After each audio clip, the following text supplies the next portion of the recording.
Un brindisi e un grazie dai cittadini di Vo all'Arma dei Carabinieri. Sono stati loro a presidiare il varco numero 1, quello principale, quando attorno al comune si è stretto il cordone sanitario il 24 febbraio.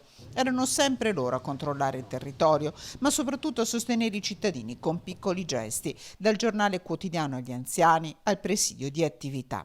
Perché nel DNA dei carabinieri c'è la conoscenza del territorio e la vicinanza ai cittadini. Per questo, nel giorno della festa dell'Arma, 5 giugno, le stazioni del Comando Provinciale di Padova brinderanno con le 50 bottiglie di rosso fermo di Vo. Il sindaco vi ha ringraziato dicendo quando tutti ci evitavano voi siete stati vicini a noi. Sì, noi siamo stati vicini, siamo stati presenti, così come lo è stato il personale sanitario e devo essere onesto anche le altre forze di polizia, per amor del cielo.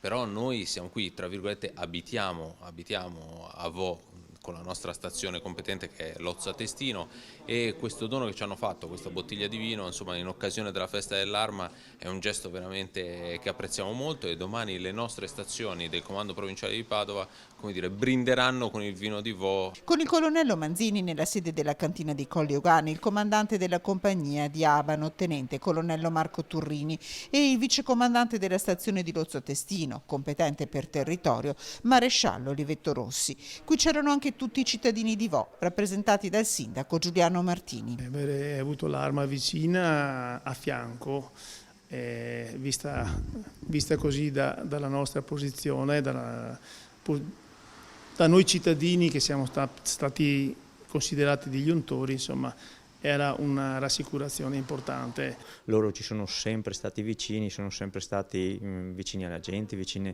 ai nostri bisogni, e quindi ci sembrava una cosa giusta e doverosa da parte nostra. Un vino, questo rosso e il serprino bianco, che servirà anche a sostenere la ricerca sul coronavirus. Con le nostre bottiglie potranno dare un importante contributo alla ricerca scientifica dell'Università di Padova e in questi progetti che sta portando avanti il professor Crisanti. Ricordiamolo che è stato uno degli artefici del salvataggio della Regione Veneto, e quindi che ci ha permesso di uscire indenni, anzi ancora più rafforzati da questa esperienza.